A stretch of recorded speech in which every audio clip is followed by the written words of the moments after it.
Hey guys, welcome to the next episode of the Scenic Route. I am just about to get myself out the door and head down to Gold's to hit some arms and abs today. Arms and abs is like a kind of one of my favorite combinations when it's like, you know, my body's feeling pretty tired. It's like I don't need a full rest day, but it's you know, I can still get in a good workout, but it's not a huge amount of energy to train arms, do abs, and some cardio. So going to get my BC base. Going to rock with orange and mango. It's my jam. So get this puppy ready. And let's show on the road. These are my favorite here from Diff.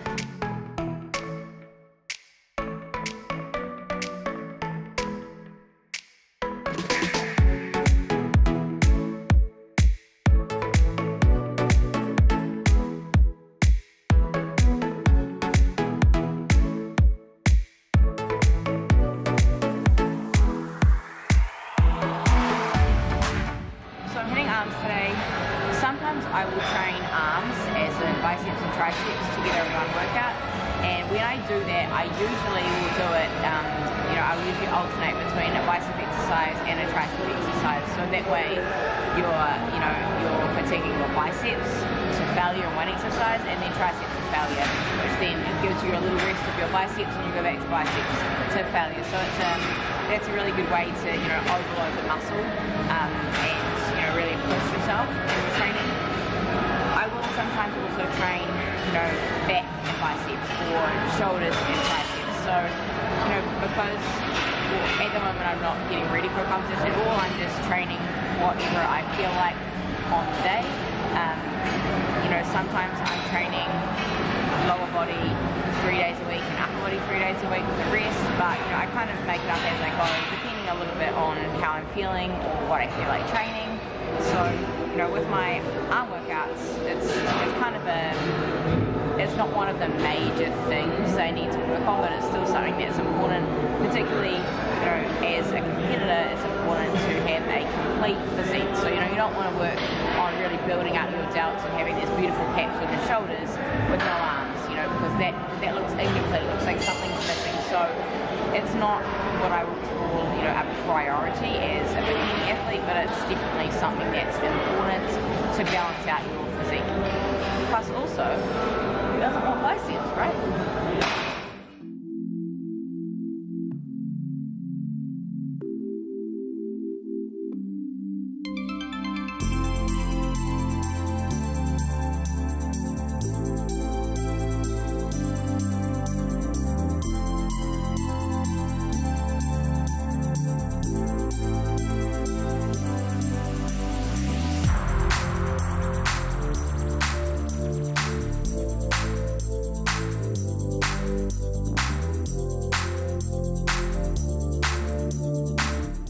One thing to remember when you're training arms, biceps, triceps, they're both, you know, they're isolated exercises, so there are specific things with your technique that are crucial to actually make sure you are isolating and not using a whole lot of other muscles to help you with the movement. So, for example, with the bicep curl, you want to make sure that your upper arm, so from your shoulder to your elbow, it shouldn't really move. Obviously, there are different variations of every exercise, so I'm talking at you know, a general level, not for some hardcore bodybuilder that's doing some crazy variation to work some particular little fiber of the bicep. So generally speaking, to hit your biceps and to make sure your biceps are doing all of the work, arms should stay beside your body and your elbows shouldn't go forward, because you cheat, you shorten the range. your elbows shouldn't go back because you cheat, and your elbows shouldn't be locked into the side of your body because then you're not actually using your muscles to control it. You're actually, you're locking them into your sides.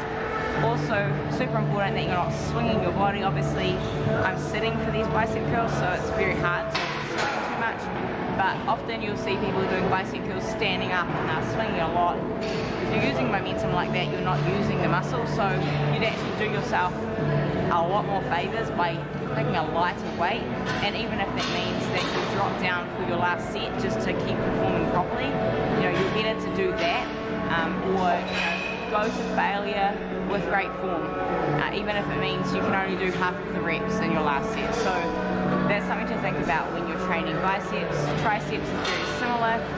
For example, when I'm lying down doing the overhead tricep extension, you'll see that pretend I'm lying on the bench, but my elbows stay right above my shoulders, and my upper arm, again, from my shoulder to my elbow, I'm trying to keep that almost completely still as I bring the dumbbells to my forehead and back to the top. So what you don't want to do is you don't want your elbows go down like towards your belly button if you're lying down, as that's going to make it easier. You can actually let your elbows go up slightly towards your head. That's actually going to make it harder, but it's really important to keep that upper arm relatively still. The other thing with triceps is that your elbows must stay in. If I'm doing overhead extensions, I want my elbows to be in as tight as I can get them. So I always try and say to my clients, keep your elbows in line with your shoulders. So everything's in a parallel plane of movement, so it's like train tracks. But what is very tempting, particularly if you're struggling, if it's getting heavy, is your elbows will flare out to the side. What happens when that happens is that you're using other muscles, shoulders, traps, all sorts, to help you with the movement, and you're not isolating the triceps. So biceps and triceps, they're not big muscles. Just keep in mind that you're better to go with a lighter weight where you can perform the exercise properly, rather than lifting something very heavy where you have to cheat and swing your body, or let your elbows go out, and then you're really not going to get the benefit from the exercise at all. So it's always better, to keep form as a priority rather than how heavy the weight is.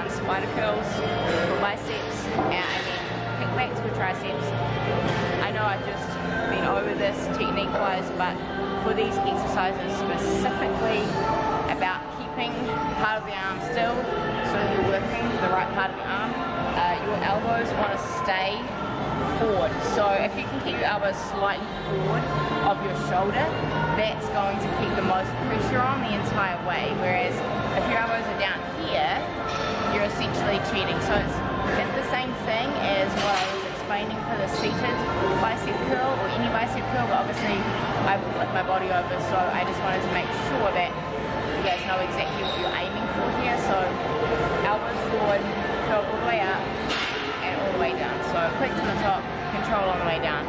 With your tricep kickbacks, same sort of thing. You've got your elbow up and you're aiming to keep shoulder to elbow still as you kick the arm back and come back in. And of course, with keeping the elbows in, you want to make sure the elbow's in as you extend up and down, rather than elbow being out here, and you're obviously going to change the line of the movement if you do that. So again, super important to make sure that the bicep and tricep in each case are doing all of the work.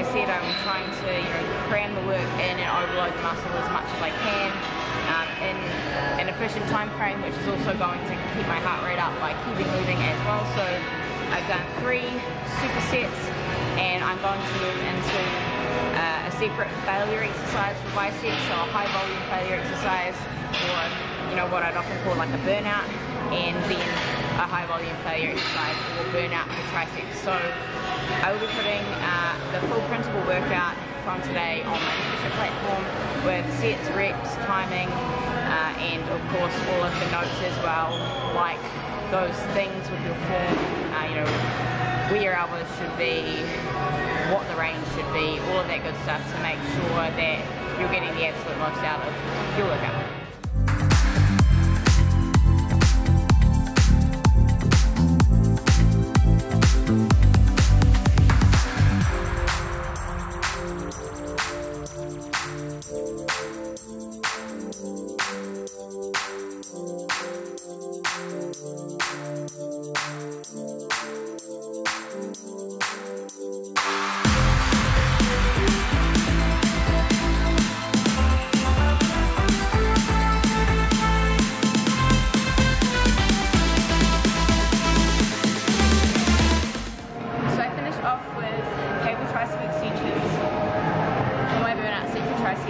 I use a rope attachment. You can use a V-bar. You can also use a straight bar.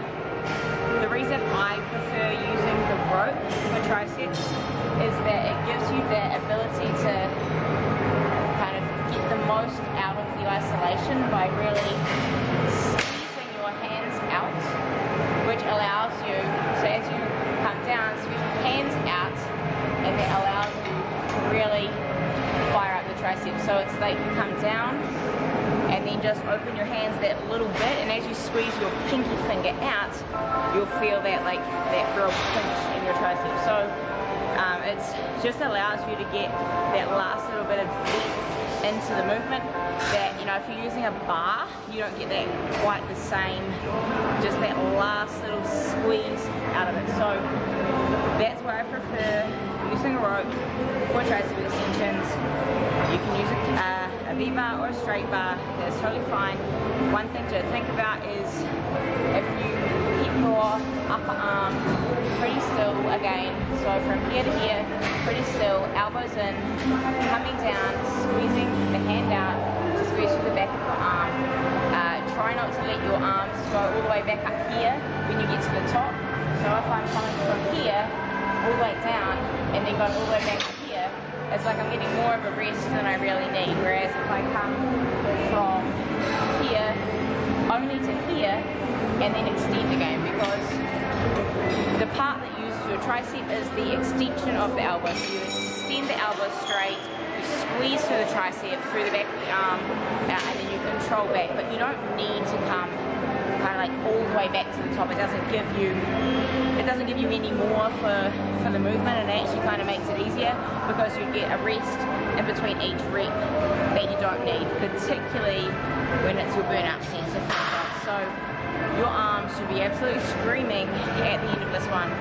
Make sure you are on your Strength Tribe membership platform, and that is where you'll get the principal workout with all of your sets and reps, so you can do this exact workout for yourself, get insight into how that I train, and also have all those really important notes on all of these different exercises, so that even if you're taking exercises that I've done in a workout and combining them with other exercises, you could build an entire months and months and months worth of program just from those workouts on my membership platform. So really valuable tools for you guys to actually perform my workouts, but then to actually take the exercises and the science and the techniques and all of that stuff and build your own workouts as well.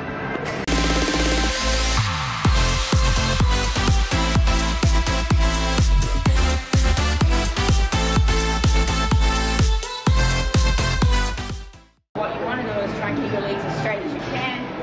If they become too heavy like that, bend your knees and bring them closer so that you can still perform the exercise, you can still perform it safely, you can still make sure that it's your core doing the work, and you know, just ease the weight off a bit by bending your knees.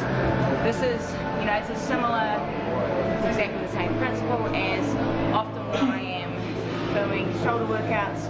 I will always say that, you know, the longer the lever, which is your arm, the harder it's going to be. So if I'm holding a 15-pound dumbbell out here, that 15 pounds is going to be heavier than if I'm holding it out in here with my elbow bent, not because 15 pounds changes in weight, but because of the weight of my arm. Okay, so the further the weight is from the joint that's moving, the heavier it's going to be. So exactly the same thing here. The further my feet are from my hips, the heavier that's going to be. So obviously heavier is harder.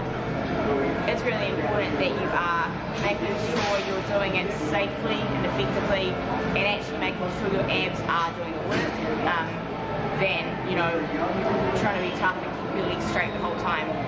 This is super important when it comes to abs, because most of the time, if your abs or your core strength is lacking, it's your lower back that's going to, you know, bear the brunt of whatever's going on. So if you're getting sore in your lower back when you're training abs, or actually almost any other muscle group, you're probably not controlling your core to keep your spine neutral, and you're probably letting your core go, and then your back arch a lot. That's going to load pressure in your lower back, and it's going to, you know, you're going to feel it in your lower back more than anywhere else. So keeping your core engaged and locked and tight, and your back in a neutral position is going to protect your back. So if you're feeling a lot of that pain, if you're not very strong through your core, I would say that's the best thing to start working on. You know, start doing some core exercises to increase your core strength so that you can train more safely with all of your other training. And same goes if you're doing ab exercises. You know, there's some that are very obvious. If you're doing like a plank and your back's really arching, you're going to feel that in your back. Your back's going to hurt. It's exactly the same thing. Comes across all ab exercises, and actually, you know, any exercise where your core needs to work to keep your body strong and straight.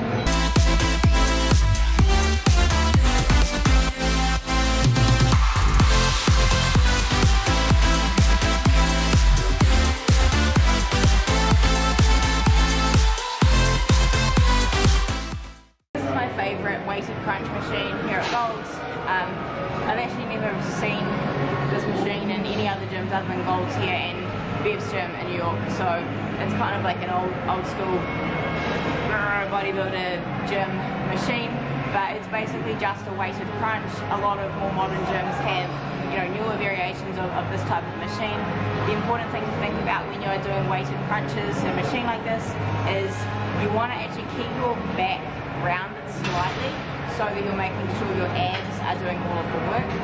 If you're arching your back, your abs actually can't engage properly, and you're going to again be using your back rather than your core. So you'll notice when I did that, I was kind of rounding out a little bit and keeping that rounded spine as I crunch, which, you know, that's not it's not good posture, which is why I wanted to point out why I'm doing that.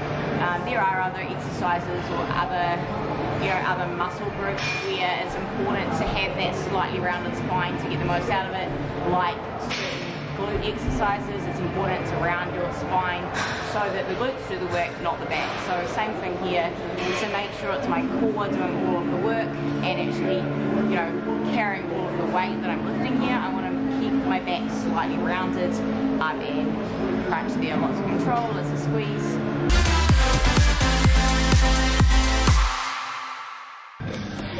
So I just wrapped up my arms and abs session. Full principal workout will be on the SJ Tribe membership platform. If you are not familiar with that, SheenaJaneFitness.com is my website. SJ Tribe is my membership platform, and you can learn more about that and what is on there if you check that out. Hope you guys enjoyed workouts. I am going to do some cardio.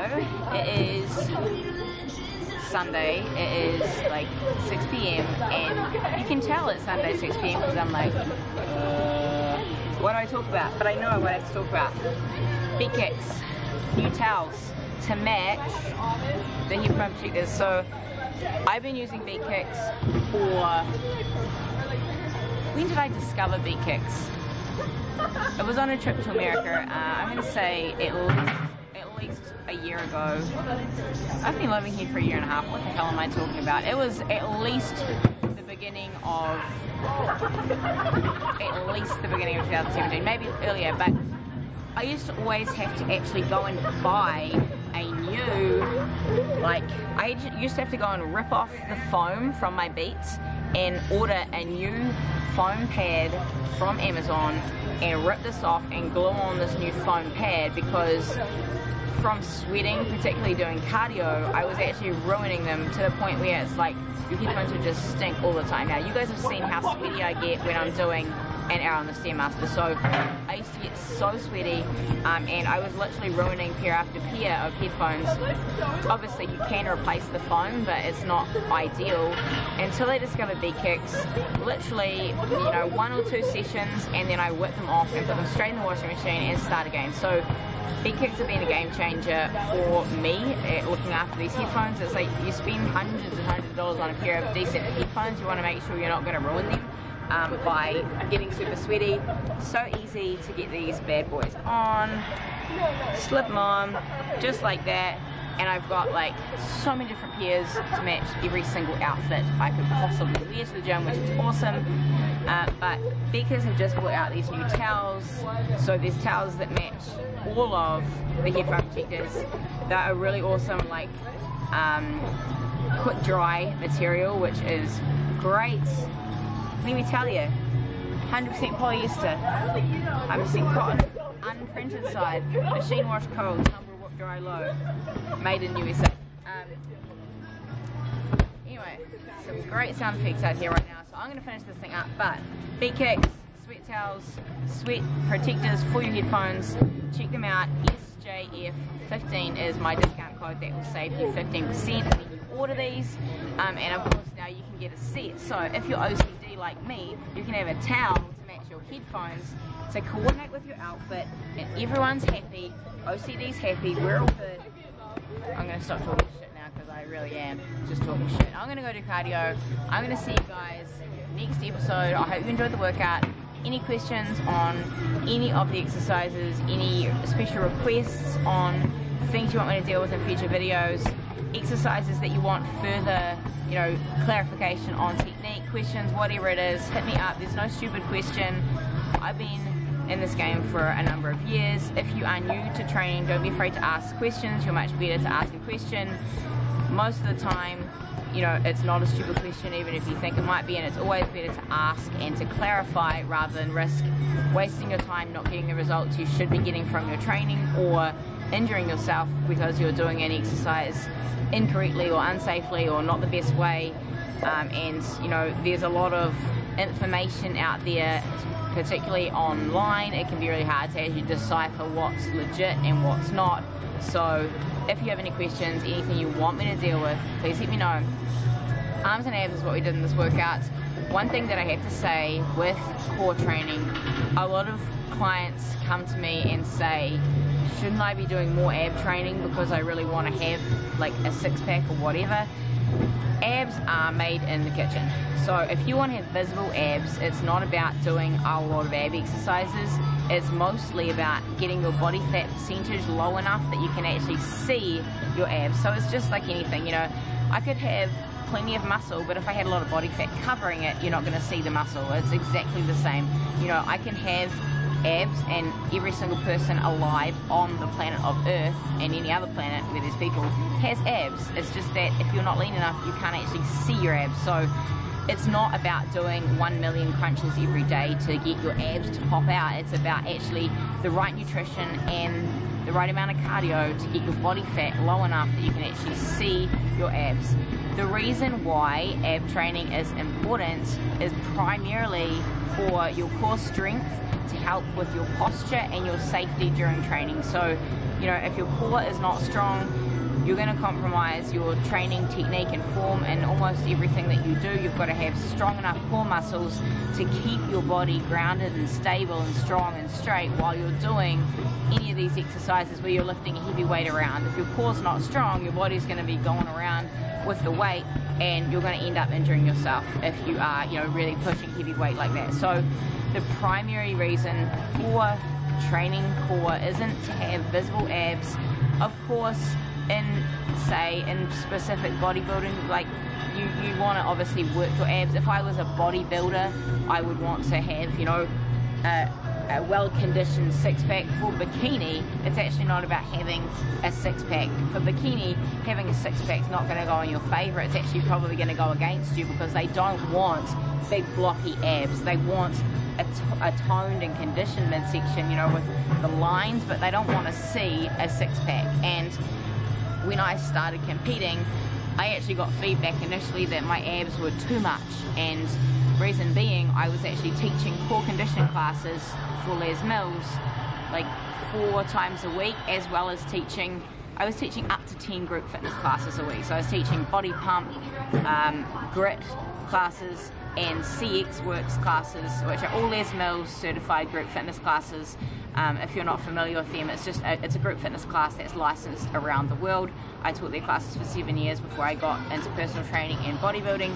So I had, you know, very well developed core muscles and strong core muscles from those classes, and my abs were actually too much for bikini. So my first bit of feedback was stop training abs. It's too much. So don't think that you need to do, you know, a lot of ab work, particularly for bikini, but even to have visible abs. You know, it's mostly about diet. It's mostly about doing enough cardio to get your body fat low enough to, you know, to see your abs. So it is a bit of a misconception it's surprising to me actually that it's still out there, that people still think they can do 5,000 crunches a day and get abs. It doesn't work like that. You have to bring your body fat down. That's going to allow us to see your conditioned core, but the muscles are already there. So strengthen them. That will allow you to train safely, to train better, and to therefore get better results.